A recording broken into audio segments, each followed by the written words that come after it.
কাল সবে মাত্র রাষ্ট্রীয় শোক সমাপ্ত হলো, আর আর আজ এইভাবে প্রসাধন করাটা কি ঠিক হলো? খনা, রাষ্ট্রীয় শোক তো এখন অতীত হয়ে গেছে। সমগ্র দেশবাসী যখন আনন্দ উল্লাসের মধ্যে দিয়ে তাকে বরণ করে নিতে প্রস্তুত, তখন তোমার এই প্রসাধনে সমস্যা কোথায়? আমি ঠিক বললাম তো কর্ণিমা?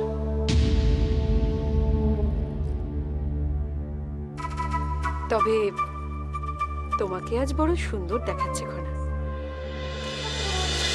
যাও, এবার যিনি তোমাকে নিজের হাতে এত সুন্দর করে সাজিয়েছেন তাকে গিয়ে তোমার কৃতজ্ঞতা জানাও।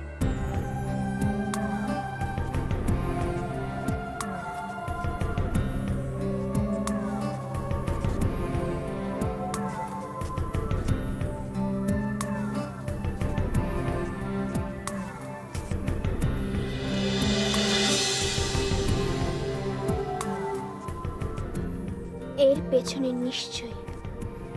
নিশ্চয়ই আপনার কোনো উদ্দেশ্য আছে কর্ণিমা। জানি না সেটা কি, কিন্তু প্রতিজ্ঞা করছি আমায় সাজিয়ে দেওয়ার নামে যেভাবে আপনি আমায় যন্ত্রণা দিলেন তার যোগ্য জবাব আমি নিশ্চয়ই দেব।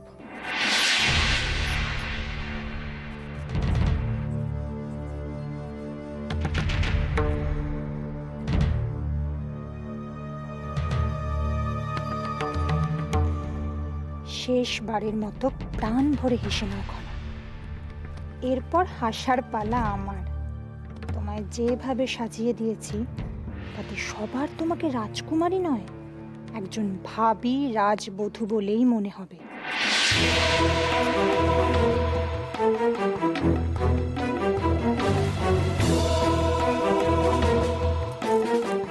আমি তাহলে আসি খনা, কেমন?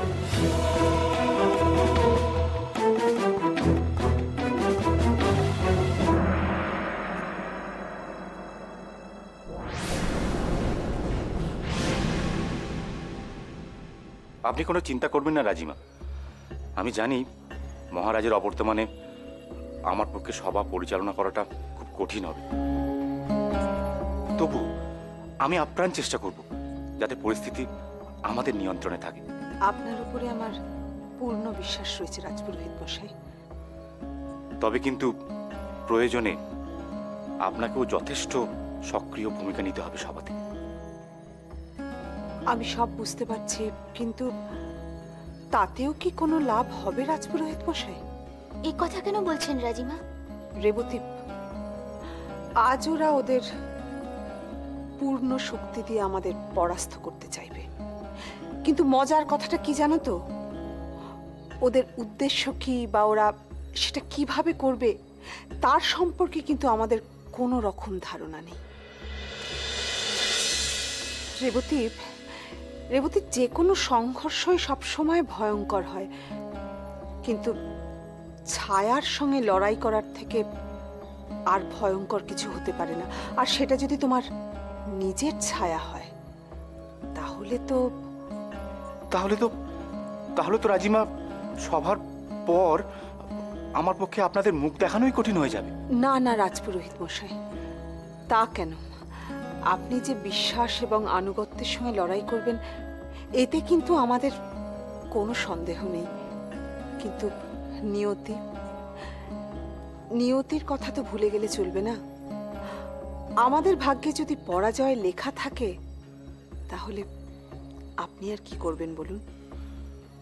আপনার এই বিশ্বাসের মর্যাদা আমি নিশ্চয়ই রাখার চেষ্টা করব রাজিমা, কথা দিলাম।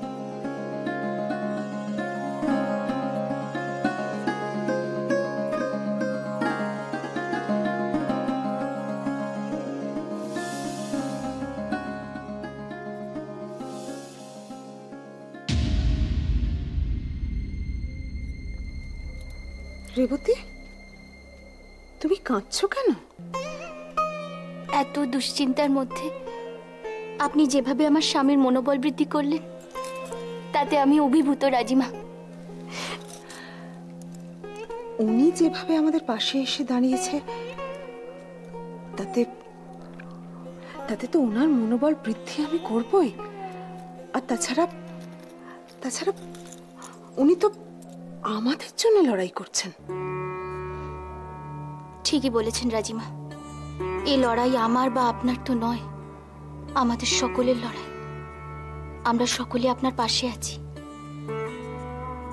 আপনি সমস্ত দুশ্চিন্তাকে দূরে রেখে নিশ্চিন্তে এগিয়ে যেতে পারেন।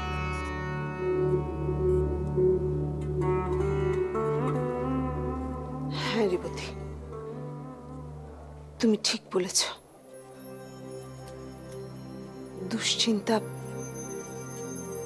দুশ্চিন্তা বন্ধ করে এবার প্রস্তুত হওয়ার পালা।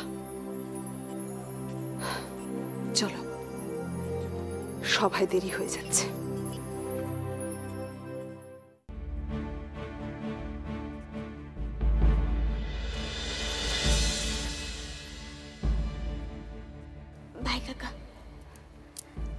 ভাই কাকা, এখনো সময় আছে। এখনো তুমি এই জাল কেটে বেরিয়ে আসতে পারো। একটা কথা তুমি ঠান্ডা মাথায় ভেবে দেখো, ওরা কিন্তু তোমায় পুরোপুরি ব্যবহার করছে। এতে কিন্তু তোমারই ক্ষতি হচ্ছে এবং দেশও যথেষ্ট ক্ষতিগ্রস্ত হচ্ছে। এবং আখেরে কন্নিমা আর মাসুমারাই কিন্তু লাভবান হচ্ছে।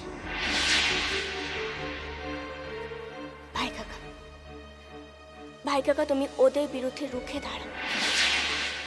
তুমি চাইলে সেটা নিশ্চয়ই পারবে ভাই কাকা, তুমি নিশ্চয়ই পারবে।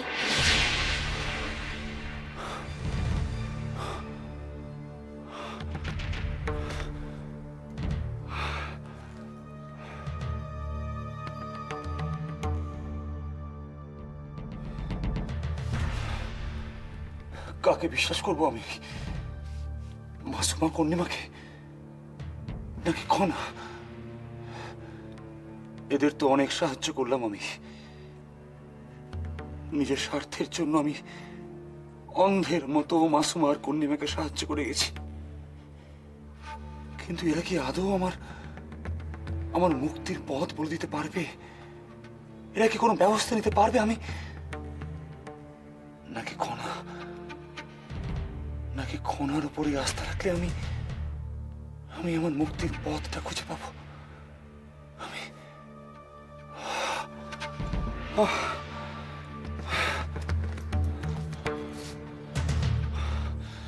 অনেক হয়েছে, আমি আর সহ্য করতে পারছি না। ঈশ্বর, আমি মুক্তি চাই,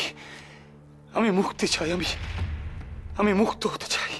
ধরে নাও মুক্তি এসে তোমার নির্বাসন কক্ষের বাইরে দাঁড়িয়ে আছে।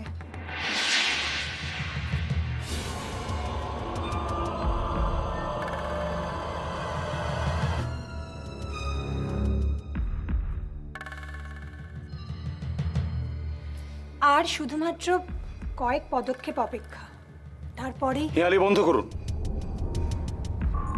কোথায় উধাও হয়েছিলেন আপনি এতক্ষণ ধরে? সেই সকাল থেকে অপেক্ষা করছি আমি। একবারও বোধহয় মনে হয় না যে মহান আমাকে গিয়ে একটু জানিয়ে আসি যে তার মুক্তির পথটা কতটা প্রশস্ত হল।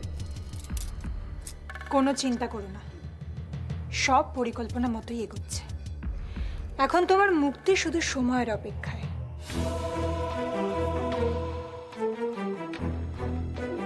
তার মানে আমার বুদ্ধি আপনাদের কাজে লেগেছে বলুন? সে আর বলতে, এমনিতেই দেশের প্রাক্তন প্রধানমন্ত্রী মশাইয়ের মৃত্যুতে সবাই খুব ভয় পেয়ে গেছিল, তুমি তো জানো। আর তারপর দেশের রাজা রানী আক্রান্ত হওয়ায় সবাই কিংকর্তব্য বিমূঢ় হয়ে পড়েছে।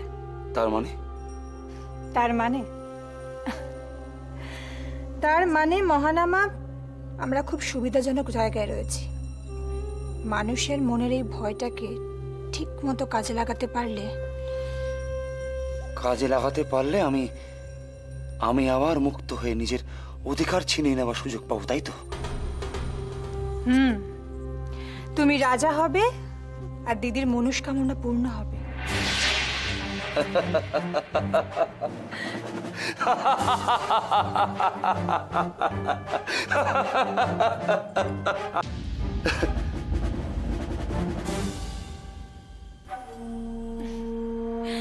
নিজের মুক্তির পথ প্রশস্ত হয়েছে জেনে আমাদের আদরের মহানামা একটু উত্তেজিত বোধ করছে দিদি। উত্তেজনা কি আমি কম বোধ করছি মহানামা? কিন্তু এখন নয়, আগে আমরা জয়ী হই, তারপর আনন্দ উদযাপন করা যাবে। নাও মহানামা, দেবী মায়ের আশীর্বাদ নাও। মহানামা, দেবী মায়ের কাছে প্রার্থনা করো যেন সভার শেষ পর্যন্ত উনি আমাদের সহায় থাকেন। তাহলেই দেখবে এই সভার শেষে এই প্রাসাদের সমস্ত ক্ষমতা থাকবে আমাদের হাতের মুঠোয়।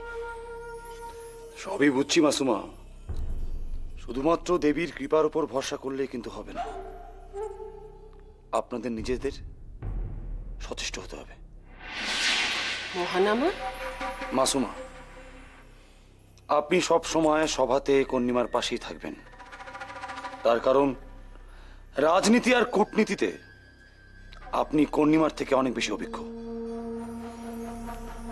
আরেকটা কথা, কখনোই আত্মতুষ্টিতে ভুগবেন না, কারণ সম্মুখ সমরে আত্মতুষ্টি আত্মহত্যার নামান্তর মাত্র। বুঝতে পেরেছেন? আমার জীবন আর ভাগ্য এখন সম্পূর্ণ আপনাদের হাতে। তাই যদি শেষ হাসিটা আপনারা হাসতে পারেন, তাহলেই আমি আবার প্রাণ ভরে খোলা বাতাসে শ্বাস গ্রহণ করতে পারবো। না হলে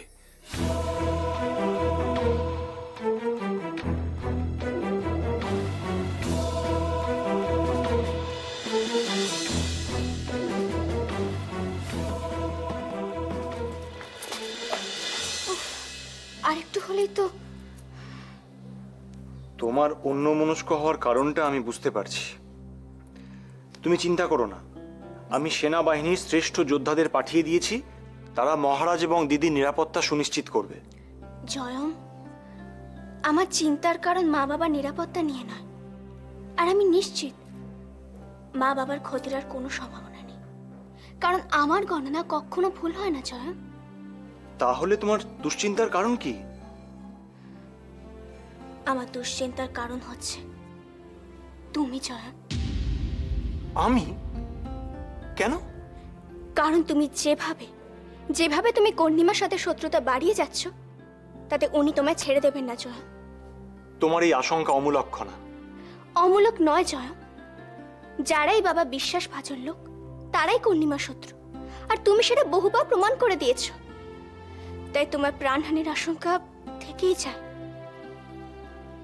আচ্ছা, তোমাকে যশোধরা কিছু বলেছে তাই না? না জয়ম, সেরকম কোনো ব্যাপার নেই। নিশ্চয়ই বলেছে, আমি জানি। সেই কিছু বলেছে বলেই তুমি আমাকে এইসব কথাগুলো বলছো। তবে আমার কিছু যায় আসে না, যে যাই বলুক, আমি আমার কাজ করবই। না জয়ম, না জয়ম, তুমি সভাতে এমন কিছু করো না যাতে কর্ণিমার নজরে তুমি আলাদাভাবে পড়ে যাও। তার মানে তুমি কি বলতে চাইছো? আমি মুখ বুঝে সব সহ্য করে নেব? সহ্য তো আমিও করছি জয়ম, আর সহ্য করা ছাড়া এখন আমাদের হাতে আর কোনো উপায় নেই। জয়ম, জয়ম, দয়া করে তুমি সভাতে নিজের মাথাটা গরম করো না, একটু নিজেকে নিয়ন্ত্রণে রেখো। আচ্ছা, একটা কথা সত্যি করে বলো তো, তোমার ছোট মনি কি আমাকে দিয়ে এরকম শপথ করিয়ে নিতে বলেছে? না জয়ম, হে আমি সম্পূর্ণ নিজে থেকেই বলছি। জয়ম, তুমি আমার মা বাবার জন্য এত ভাবছো, আর আমি তোমার জন্য এটুকু ভাবতে পারি না?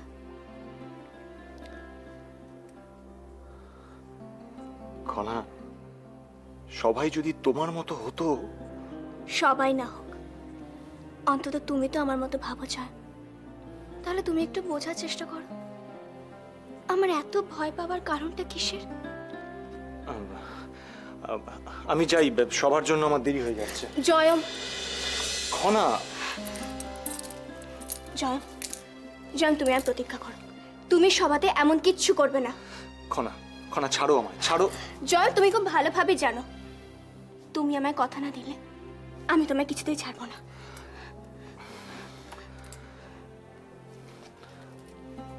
আচ্ছা বেশ, আমি প্রতিজ্ঞা করছি তুমি তুমি যা বলছো তাই হবে।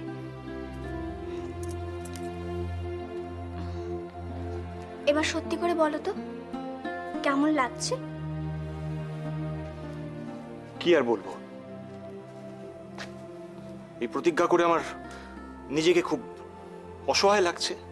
এই প্রতিজ্ঞাটা তুমি আমাকে দিয়ে না করালেই পারতে না। আরে জয়ম, আমি সে কথা বলছি না। তবে তোমার নজরে কিছু পড়ছে না? কি? আরে বাবা, আমার এই নতুন সাজটা কেমন লাগছে আমার?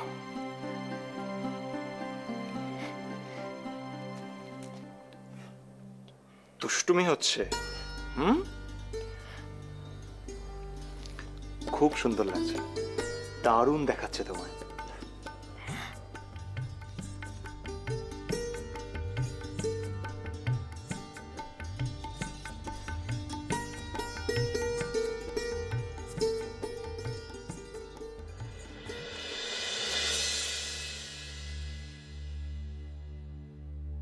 জয়মকে দেখে খুব কষ্ট হচ্ছে। কন্নিমার এই অভ্যর্থনা সভাটা বোধহয় জয়মকে সবচেয়ে চিন্তায় রেখেছে। অবশ্য সেটাই স্বাভাবিক, কারণ প্রধানমন্ত্রী হলে তো আর নিশ্চিন্তে থাকা যায় না। একজন প্রধানমন্ত্রীকে তো সব দিক রক্ষা করে চলতে হয়, বিশেষত দেশের রাজার অনুপস্থিতিতে। এই সময় বাবা উপস্থিত থাকলে বড় ভালো হতো, বাবাই সব সামনে নিত।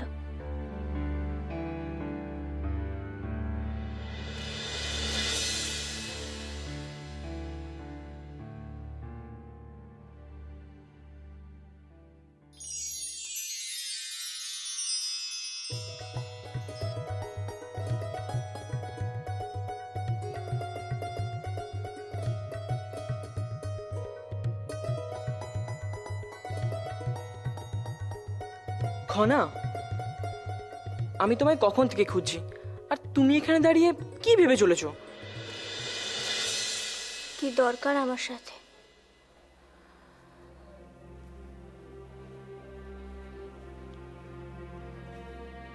একটা কথা জানার ছিল। কি যেন জানবে বলছিলে তুমি? বলছি, আজকের সবাই কি কোনো নতুন করে কোনো ভালো সংবাদ আছে? মিহির, এটা রসিকতা করার সময় নয়। আমি রসিকতা করছি না খনা, সভাটা আমার কাছে খুব গুরুত্বপূর্ণ।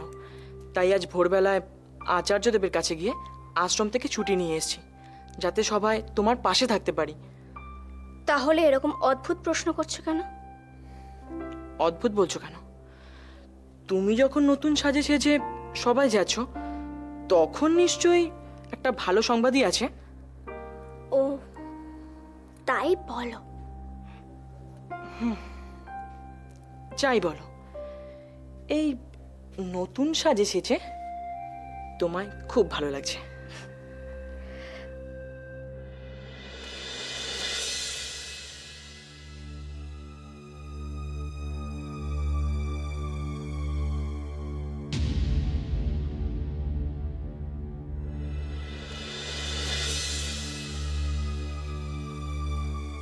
কি হলো?